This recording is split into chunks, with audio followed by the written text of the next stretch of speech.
The silence of the suburban night was shattered not by a scream, but by the heavy, rhythmic rasp of a predator's breath. In the heart of a quiet home, where the only sounds should have been the hum of the refrigerator and the ticking of a wall clock, a nightmare had materialized. Through the half-open glass door of the patio, a sleek, muscular shape slipped inside, a 150-pound leopard, its fur patterned with rosettes that seemed to dance in the moonlight. The beast moved with a terrifying liquid grace. Each paw hit the hardwood floor with zero sound, its claws retracted but ready. It wasn't looking for a place to rest. It was hunting. The scent of humans, sleeping, vulnerable humans, filled its nostrils. As it reached the hallway leading to the master bedroom, the apex predator stopped. Its golden eyes, glowing with a primal, prehistoric hunger, locked onto a small shadow standing right in the center of its path. There, bathed in the pale blue glow of a nightlight, stood Simba. He wasn't a lion despite his name. He was a 7-pound ginger tabby with a slightly crooked tail and a fondness for chasing laser pointers. To the leopard, he should have been nothing more than an appetizer. To any observer, Simba was a doomed creature. But something was wrong. The cat didn't hiss. He didn't puff his fur and run under the sofa. Instead, Simba lowered his head, let out a sound that didn't belong to a house cat, a deep, guttural vibration that shook his tiny frame, and took a step forward. In that moment, the laws of nature seemed to glitch. The massive leopard flinched. The battle for the home was about to begin, and the smallest soul in the house was the only thing standing between a family and a tragedy. The Miller family lived in a house that sat on the thin, trembling line between civilization and the wild. Located on the outskirts of a lush valley, their home was a sanctuary of modern comfort, large glass windows, soft rugs, and the constant, cheerful chatter of 6-year-old Lily. To the Millers, the surrounding forest was just a beautiful backdrop for their Sunday morning coffee. They were aware of the wildlife, of course, but the heavy iron gates and the sturdy locks on their doors provided a sense of absolute, perhaps even arrogant, security. In the center of this domestic bliss was Simba. He was a ginger tabby, whose most heroic feat to date was successfully catching a very confused moth. John often joked that Simba was more rug than cat, as he spent 18 hours a day draped over the back of the sofa, soaking up the sun. He wasn't a fierce guardian. He was a companion, a purring presence that slept at the foot of Lily's bed every night. He was the definition of domesticated, a creature far removed from his wild ancestors. But the summer of 2024 brought an unprecedented heatwave, and with the heat came desperation from the hills. Water sources dried up, and the forest grew silent as the predators began to wander closer to the scent of human settlements. On this particular Tuesday, a heavy humidity hung in the air. The Millers had left a side patio door slightly ajar to let in a breeze, trusting their high fence to keep the world out. They went to sleep, thinking they were safe. They didn't know that hunger has no boundaries, and that a shadow was already crossing their lawn, eyes fixed on the open door. They didn't know that their lives were about to depend on a 7-pound cat who had never seen a fight in his life. The leopard, a magnificent and terrifying specimen of raw power, didn't belong in a world of marble floors and family photos. It moved through the living room like a liquid shadow, its whiskers twitching as it processed a sensory overload. The house smelled of lavender laundry detergent, leftover pasta from dinner, and the warm rhythmic pulse of sleeping humans. To the leopard, this wasn't a home. It was a labyrinth containing easy prey. It paused by the coffee table, its long muscular tail twitching with a nervous predatory energy. It was young but fully grown, driven out of its territory by the drought and led into the suburbs by the scent of a small dog in the neighborhood. Now, inside the Miller residence, it felt the unnatural stillness of the environment. Every time its claws clicked faintly against the floor, the sound echoed, making the beast's ears rotate with mechanical precision. It began to move toward the back of the house, drawn by the strongest heat signatures, the bedrooms where John, Sarah, and little Lily were deep in sleep. Then it saw him. Simba was sitting perfectly still at the entrance of the narrow hallway that led to the bedrooms. Under normal circumstances, a house cat seeing a leopard would result in one of two things: instant flight or instant death.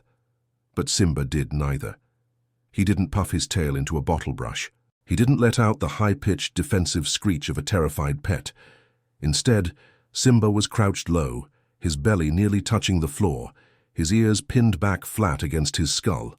His eyes, usually wide and playful, had narrowed into slits of molten gold. He wasn't looking at the leopard as a monster, he was looking at it as an intruder. The leopard stopped dead in its tracks. It was 10 times Simba's weight. It possessed jaws that could crush a deer's skull and claws that could shred upholstery like paper. Yet, it hesitated. There was something profoundly wrong with the way the small ginger cat was behaving. Simba wasn't showing fear, and in the wild, a lack of fear usually means the opponent is dangerous. Simba let out a sound that felt like it came from the dawn of time. It wasn't a meow. It was a low-frequency rumble, a growl so deep it seemed to vibrate through the floorboards. It was a warning. "This is my pride, these are my people, you do not pass." The leopard hissed, a sound like steam escaping a pipe, revealing white fangs the size of Simba's paws. It took a tentative step forward, testing the small cat's resolve. Simba didn't flinch, he didn't retreat. He took a step forward too, matching the giant's movement. The hallway, barely 3 feet wide, had become a battlefield where size was being challenged by pure, unadulterated spirit. The standoff lasted only seconds, but it felt like an eternity suspended in the dark hallway. The leopard, an apex predator unused to defiance from prey species, reached its limit of patience. With a snarl that exposed gums and teeth designed for tearing meat, it lunged. It wasn't a full-speed attack, it was a lazy, dismissive swipe of a massive paw intended to break the small cat's neck and clear the path. But Simba wasn't there. In a blur of orange fur, Simba launched himself not away from the danger, but directly into the heart of it. He moved with a desperation that defied physics, a tiny missile fueled by pure adrenaline and ancient instinct. He didn't aim for the body, he aimed for the senses.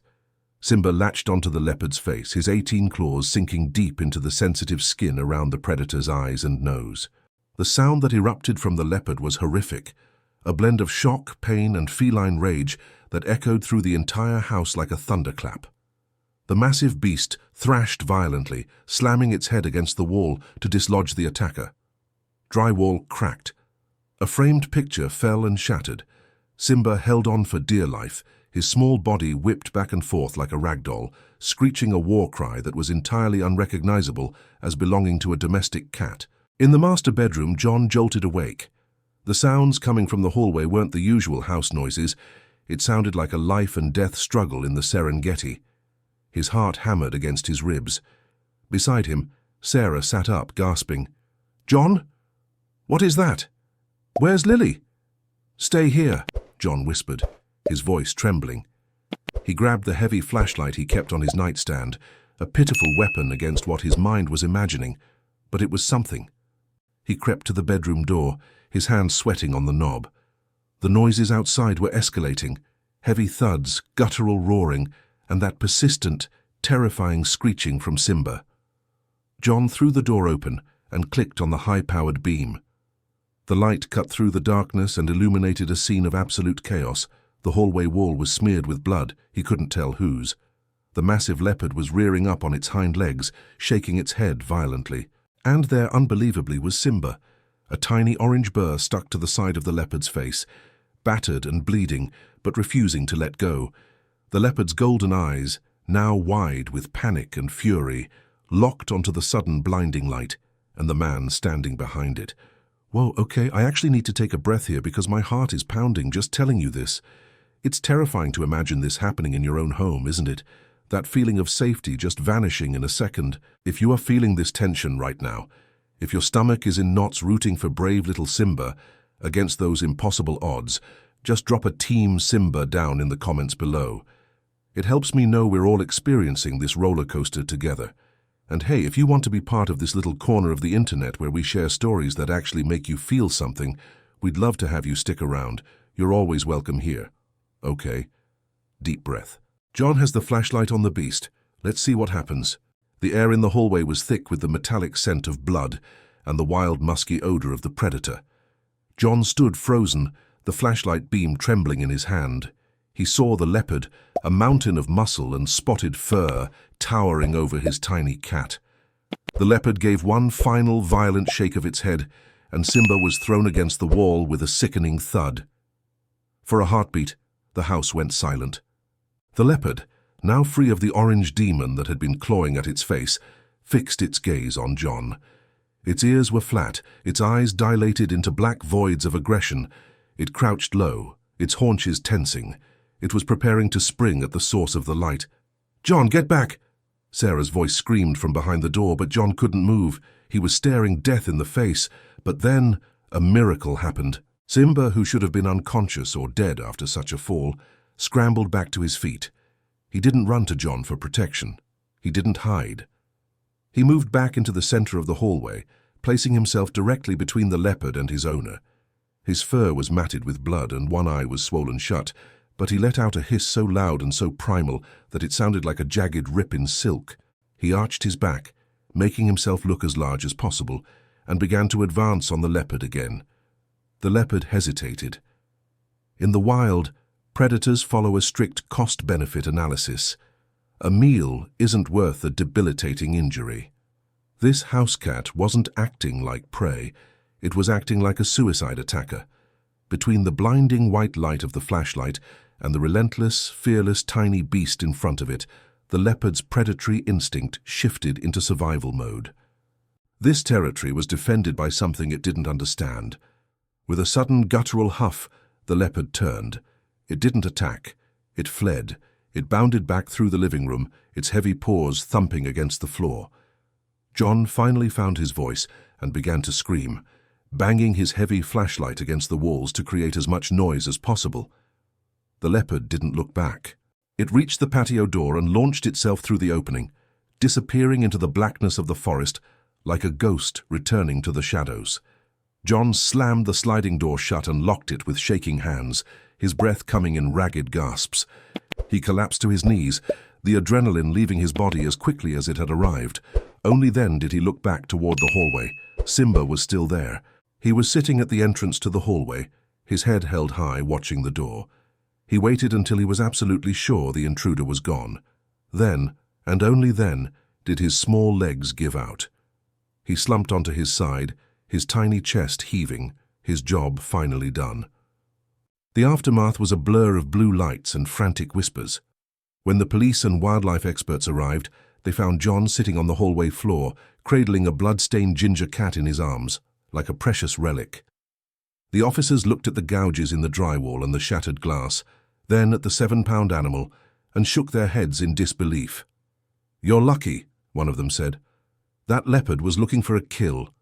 Your cat. He didn't just defend himself. He conducted a psychological war." Simba's recovery was slow. He spent 2 weeks in a plastic cone, looking less like a warrior and more like a very grumpy satellite dish. He had stitches across his shoulder and a permanent notch in his left ear, a battle scar he wore with a new, quiet dignity. He was no longer just a pet. He was the undisputed guardian of the Miller household. The family changed too. They no longer looked at the forest as a mere decoration. They installed reinforced locks and motion sensor lights, but their greatest sense of security came from the rhythmic, soft purring at the foot of Lily's bed every night. Lily, though she slept through the worst of the encounter, seemed to sense the change. She would spend hours brushing Simba's fur, whispering thank you into his notched ear. The story of the lion-hearted tabby eventually spread through the town. A reminder that courage isn't about the size of the dog in the fight or the cat in the hallway. It's about what you're willing to do for the ones you love. Simba still spends 18 hours a day napping in the sun, looking every bit like a lazy house cat. But now when he opens one golden eye to track a shadow moving across the yard, the Millers know there is a lion living in their living room, and they have never been safer.